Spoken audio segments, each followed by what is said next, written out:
คำเป็นทรัพย์สินที่มั่นคงที่สุดแต่ในช่วงเศรษฐกิจมีการเด้งติ่งแบบนี้เนาะแต่ครับระบบเปลี่ยนมูลค่าข้าพเจ้าเปิดหันคำ42 ปีก่อนราคาคำแค่มีแต่แสนสาวแต่ปัจจุบันนี่31 ล้านปลายฉะนั้นเราเห็นว่าคำมันเป็นสิ่งที่มั่นคงนับสิ่งที่มั่นคงที่สุดและก็เพิ่มมูลค่าอยู่ตลอดและสามารถเก็บไว้ในระยะยาวฉะนั้นคำพะวงจึงบ่เป็นเพียงหั้นคำเท่านั้นแต่พวกเขาต้องการเป็นบ่อนลงทุนคำที่ลูกค้าสามารถไว้วางใจได้พวกเขาให้ข้อมูลที่ถูกต้องและบ่ปิดบังพวกเขาพร้อมที่จะให้คำปรึกษากับลูกค้าทุกคนอย่างตรงไปตรงมาเพราะพวกเขาเชื่อว่าการลงทุนที่ดีต้องเริ่มด้วยข้อมูลที่โปร่งใสคำพะวงของเขาเริ่มต้นโดยจากอันหนึ่งเขาอยากสร้างให้มันมีคำคุณภาพราคาเป็นธรรมและการบริการโดยคนจริงใจอันนั้นเป็นพวกเขาเบื้องต้นแต่พวกเขาอยากให้ลูกค้ามีความเชื่อมั่นและอยากให้กลับขึ้นมาซื้อคำพะวงอีกฉะนั้นพวกเขาต้องได้สร้างแบรนด์ที่แน่นหนาและก็ในมาตรฐานฉะนั้นคำพะวงพวกเขาจึงตั้งใจสร้างคำให้มาตรฐานเพื่อให้คนลาวมาซื้อมาขายเขาจะได้ภูมิใจที่เขาได้มาซื้อคำพะวง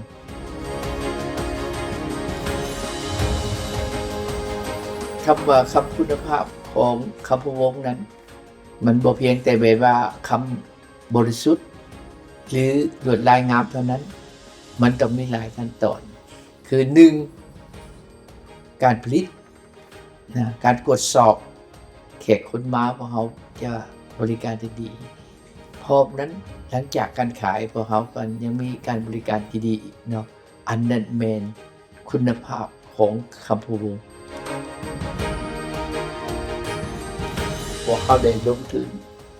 หลายพอสมควรนะคือพวกเขาได้ลงทุนในการสร้างโรงงานของตนเอง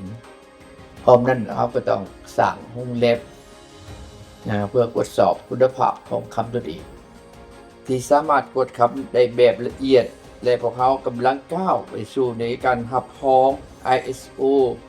เพื่อให้ลูกค้ามั่นใจได้ว่าคำซื้อจากคำพะวงเป็นคำที่ผ่านมาตรฐานสากลแท้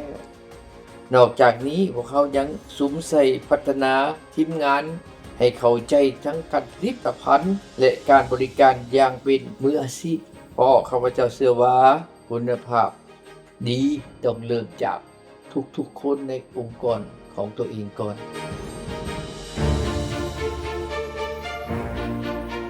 คำพะวงพวกเขามีเครื่องเอ็กซเรย์คำนี่มีอยู่9เครื่องที่ย้ายตามโรงงานและทุกสาขาของคำพะวงจุดประสงค์เป็นเพื่อให้ลูกค้าสามารถตรวจคำได้ทันทีพวกเขาต้องการให้ลูกค้าคำพะวงมีความมั่นใจได้ว่าคำจากคำพะวงแม่นสามารถตรวจสอบได้แท้และทั้งหมดนี้แม่นเพื่อความโปร่งใสที่พวกเขาได้ปฏิบัติมาตลอดเป้าหมายของคำพะวงเนาะในอนาคตแม่นพวกเขาอยากให้เมื่อคนลาวเขาจะสื่อคำต้องคิดฮอดว่าคำพะวงเป็นผู้ทำอิฐบ่แม่นย้อนว่าพวกเขามีชื่อเสียงหรือเหตุการตลาดเก่งเท่านั้นแต่เนื่องจากว่าลูกค้าเชื่อมั่นในคุณภาพของพวกเขาอย่างแท้จริงพวกเขาจะสืบต่อพัฒนาระบบดิจิทัลขยายสาขาและรักษามาตรฐานที่มั่นคงดังนั้นบ่ว่าลูกค้าจะซื้อคำอยู่สาขาใดก็ตามท่านจะได้รับคุณภาพในการบริการที่มาจากใจทุกสาขาคำพะวง